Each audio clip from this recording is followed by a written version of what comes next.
Hello and welcome to another GT Sport video. Today we will be driving Daily Race C, which is a Group 4 race on the Nurburgring 24-hour track. There's one spicy detail though. The race will be driven during nighttime. So let's see how that affects our race. The car that we will be using this race is once again the Audi TT.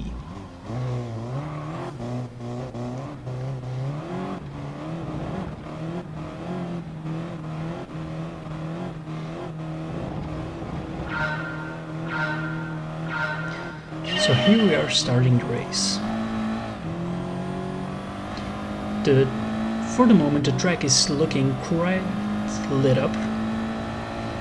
But as we are approaching the first corner, the light from the stands on the left really obscure the road, so it's hard to judge the braking point for the first corner. So here we go to the inside of our fellow countryman, but we leave him to have his position in P11.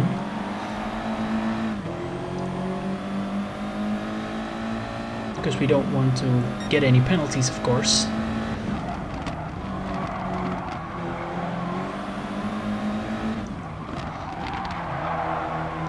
The important part in races on the Nurburgring 24-hour track is really the GP part, because here the road is wide enough to make overtaking attempts, while the Nordschleife part is actually quite narrow. Going into the Schumacher S for the first time, we go right next to the Belgian, who is also driving the Audi TT. And we get overtaken by the French driver in a Dutch Viper. But here we force ourselves into the inside and take P11. If you notice on the left, the French driver is now actually driving behind us.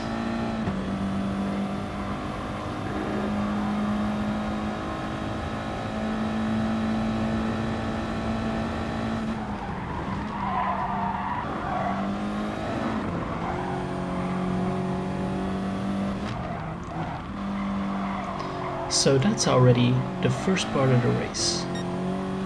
Now we go on to the Nordschleife a bit. And the real work begins.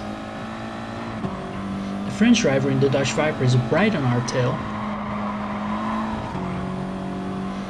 But I'm not really that worried at this point, because I know that the Nordschleife is quite a narrow track and it will be very hard for him to overtake us. I just saw a bit of sparks flying there, so other drivers might be going off. And here's the first driver that went off, so there's a little bit of bumps and kisses going on, but nothing really too severe.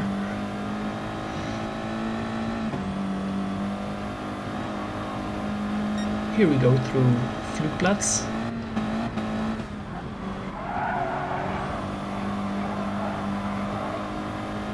As one driver almost goes off.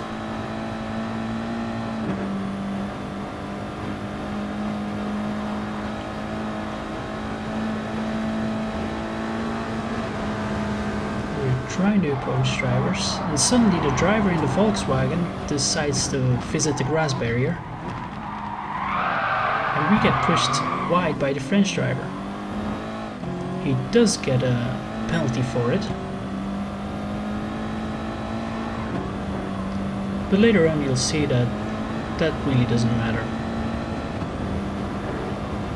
So at the meantime the drivers behind us are right on our tail. As I misjudge this corner, and I decide to draw inspiration from the Volkswagen driver and visit the barrier. By this time a lot of drivers have overtaken me and we are in P17. And the only drivers which are behind us are actually the two other Belgians. So it doesn't really seem to be a lucky day for Belgium. But we're now P17, We're on the Nordschleife apart and it's really hard to overtake, so let's just bide our time for now. Now going into the Kallenhardt corner, we see one driver in an Aston Martin going off. I seem to be an Aston Martin magnet these last couple of days. But he blocks us off and we don't really manage to overtake him.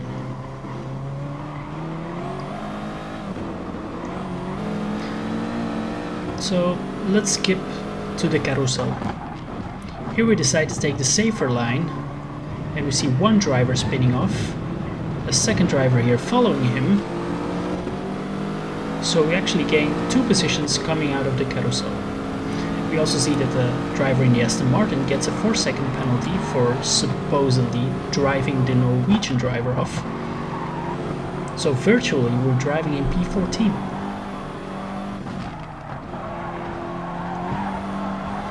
We only have to hold on to the Aston Martin driver within, let's say, 4 seconds. Actually it'll be more, because on the straight you lose a lot of time if you get a penalty. But he seems to gain terrain on us.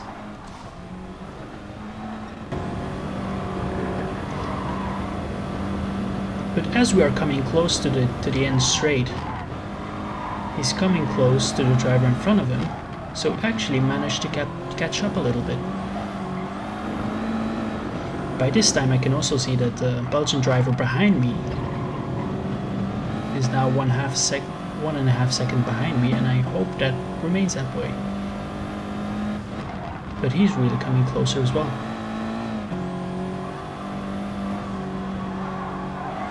So here we are on the straight.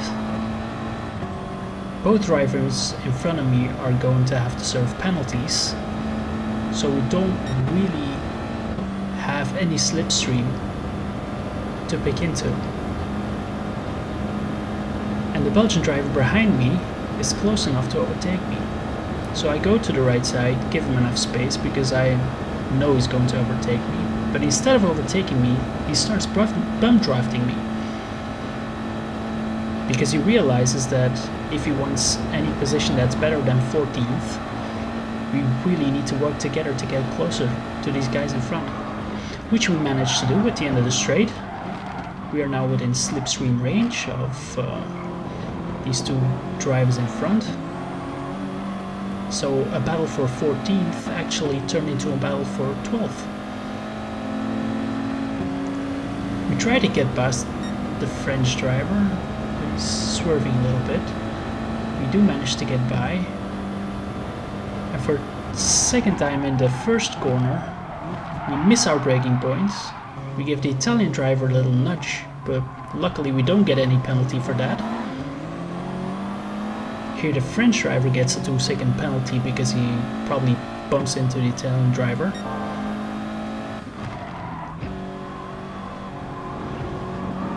I guess that's a little bit of karma that he gets back from the first lap. And now the French driver is going to serve his penalty. So we managed to overtake already 1 position and we're now in P13. Here you can see 1 driver going off, so that's P12. And we are back in the position that we started the race in.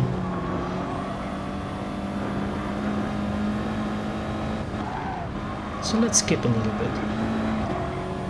We're already quite some way into the Nordschleife apart here. And we are still in P12. In front you can see a couple of drivers battling, and coming out of this corner we can see that 2 drivers went off.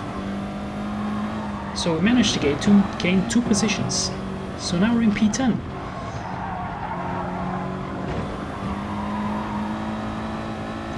The gap to the drivers behind us is meanwhile more than 2 seconds. Actually more than 3 seconds, and still rising, so we don't really have to worry about that anymore. So now the race is all about catching the Italian driver in front. So, deriving from the dust clouds, I assumed that he went off with one wheel. So now we're approaching Bergwerk, which personally I don't really like that corner. It's a tricky one. And he seemed to have gone just a little bit off. This results in me catching up to him quite easily.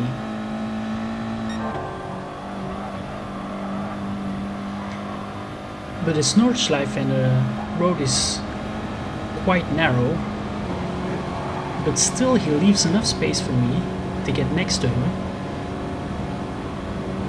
But as my top speed really isn't high enough, I don't really manage to overtake him. By this time I realize that he does on the complete wrong side of the road, so I back off and give him all the freedom in the world to make his mistake, so I can secure my 9th position.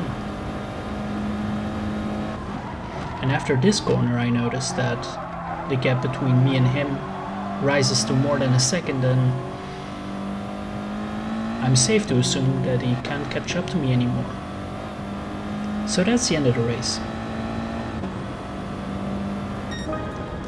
So we started in P12, dropped down all the way to P17, and in the end we managed to climb up to P9.